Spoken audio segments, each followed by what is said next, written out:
எவ்வற்று மலர்கள் கொண்டு வந்து தங்கள் பார்த்தல் ஆதாரப்படுதேன் அண்ணா.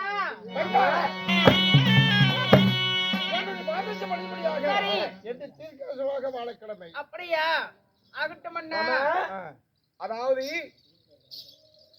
அதாவது நாகக்கறி கேட்டா நான் உதவி செய்ய முடியுமா என்று கேட்டேன்.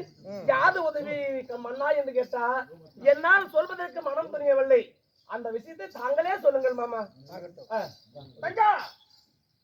ஏனா இன்று அரவாணி பலி கொடுக்கின்ற பொழுது அரவாணி என்ன கேட்டார் உன் மகன்? சபாசபை என் மகன் என்ன கேட்டார்? 18 நாள் போர்கள் என்ன இருக்கிறது அல்லவா? ஆமா. 18 நாளிலே எனக்கு ஒரு நாள் சண்டை வேண்டும் என்று கேட்டார் அல்லவா? தருகிறேன் சொன்னேன். அந்த நாள் நல்ல நாள் வந்ததே இப்பொழுது அரவானுக்கு. ஏனா போனா பைத்தியக்காரன்னா இல்ல தெரியாதான் கேக்குறேன். ஏனா அன்றைக்கு ஒரு நாள் இந்த காளிகா தேவிக்கு வெட்டி பலி கொடுத்து விட்டோம். செத்து போனமா உயிரோட எந்திரிச்சு வருவானா? நான் என்னன்னா நான் ஏன் பேசுறேன்? இதுதான் தேவி நானும் கேட்டேன் மாமனிடம். அரவான் என்ன ஒரு நாள் சண்டை வேணும்னு கேட்டார். அன்று கேட்டார்கள். கண்ணி கழியாதவனை கொன்று விட்டால் சரி, பலி கொடுத்தால் கவித்து போட்டால் ஆனால் குருகுலத்துக்கு ஆகாது, நிமித்து போட வேண்டும் என்று நான் ஜெகமோகினியாக உருவமாறி அரவானுக்கு மனைவியாக வந்தேன். மனைவியாக வந்தேன். அப்போது அந்த அரவானத்தில் ஒரு நாள் சேர்ந்தேன். அரவான் ஒரு நாள் ஜெகமோகினத்தில் சேர்ந்து ஒரு மகன் பிறந்திருக்கிறார். ஒரு மகன் பிறந்திருக்கிறார். அரவானுக்கு நாகனிக்கு பிறந்தவர். அரவானுக்கு பிறந்தவர் யார் தெரியுமா?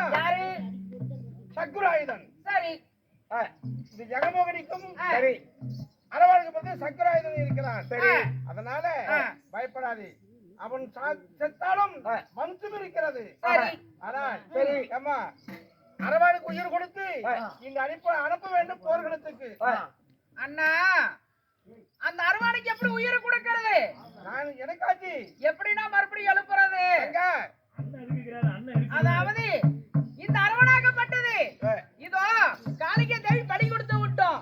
அவ மறுபடியும் உயிரோட மறுபடியும் எதிர்த்து வந்தா இந்த உலகம் தான் தாங்குமா? இந்த நாம தான் தாங்குவோமா?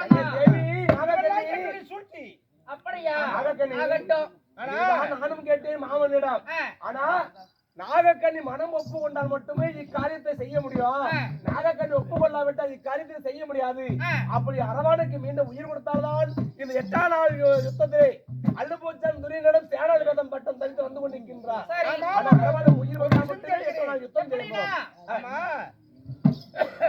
அரவானுடைய சிரத்தை காளியம்மன் கோயிலே என்ன பச்சை பந்தலை ஈசானி மூலையாக வைத்து காளியம்மனை சாட்சியாக வைத்து எண்ணற்ற நாகத்தை காவலாக வைத்திருக்கிறாய். உண்மைதான். தரங்கி இருக்குது. முண்டவங்கனா எப்படின்னா உயிர் கொடுக்கிறது கேக்குறேன் அண்ணா. இதோ இந்த காளிகா தெரியுமா? அதாவது ஏனா இந்த காளிகா தேவனத்தில் தலை இருக்கின்றது. இந்த முண்டத்தை என்ன செய்தார் தெரியுமா? அப்பயே வெட்டி பலி கொடுத்த உடனே இது எடுத்துட்டு போய் நாகலோகத்துல நான் பாதுகாப்பு பண்ணணும்னு சொல்லி என் நாகலோகத்துல பத்திரமா பாதுகாப்புగా நான் வச்சிருக்கிறேன்னா உண்மை மாமா. அந்த முண்டம் இருந்தால் தான் உயிர் கொடுக்க முடியும். அப்படியா? ஆகட்டும். அதனால இது உன் தந்தையிடத்தை தான் விஷயம் இருக்கிறது. என் தந்தையிடத்தை எப்படியாக உங்க முண்டத்தை பெற வேண்டும். அவன் தரமாட்டார் உன் தந்தை பிடிவாதக்காரன். அதனால என் கரடனை அனுப்புகிறேன். கரடனை பார்த்து விட்டு உடனே முண்டத்தை கொடுத்து விடுவார். அப்படியா? ஆகட்டும். அப்படி ஆகட்டும். இதோ சென்று உடனே சென்று வருகிறேன் அண்ணா. அன்னைக்கு வெட்டி பலி கொடுத்தீங்க. இன்னைக்கு இதோ கண்ணார பாத்துக்கிட்டு இருக்கிற தலைய சரி மீண்டும் அனுப்பி உயிர் போயிட்டா எந்த காலத்துக்கு பார்க்க முடியும்னு கேக்குறியா? ஏமா மகன் வேண்டுமா கழுத்துல இருக்கிற தாலி வேண்டுமா? அண்ணா இப்ப நீங்க சொல்லத பார்த்தா என் கழுத்துல இருக்கிற தாலி தான் எனக்கு வேணும். அப்படின்னா மகனை இப்படி உயிர் கொடுத்து அனுப்ப வேண்டும். அப்படியா? அப்படி ஆகட்டும். வாங்க போலாம். கண்ணே ஒரு தரப்படுப்பா காவல் கண்ணே கேட்டு அர்ஜுனராஜனும் நாகக்கண்ணியும் அதாவது அறுபட்ட அரவானுக்கு நாகலோகத்திலே பாதாள நாகராஜனுடைய அடைக்கலத்தில் அரவணனை உடல் வைக்கிறது. அரவானை சிரமானது அவர் காளி கோவில் அமரப்பந்தல் மீது பாதுகாப்பாக நாகசர்ப்பம் காவல் காத்திருக்கிறது.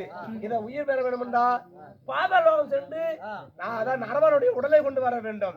இப்படி செய்வதற்காக எல்லாரும் ஒன்று கூடி பாதாளோகம் செல்ல அதே சமயத்தில் அர்ஜுனன் முதல் மனைவியாகிய பாஞ்சாலி ஒரு மிதம்